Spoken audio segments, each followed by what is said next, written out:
Viral, seorang anak gadis kaget ketika pulang ke rumah menemukan spanduk ibunya nyalek. Curhatan itu diunggah oleh akun TikTok pada Senin 2 Oktober 2023. Dalam video tampak Delia Intan menunjukkan sebuah banner caleg merah yang terdapat foto ibunya.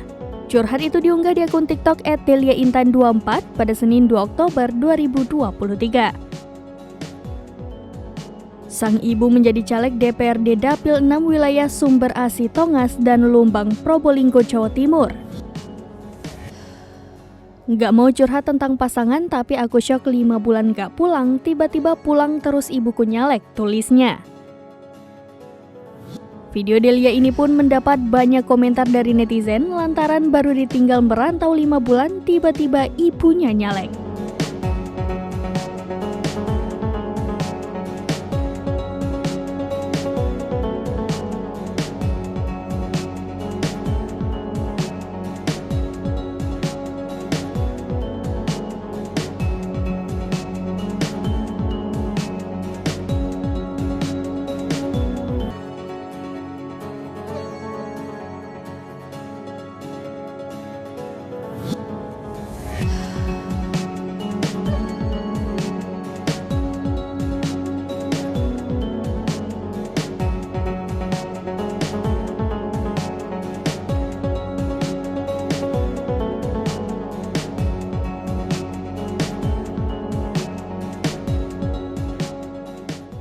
Download Tribun X sekarang, menghadirkan lokal menjadi Indonesia.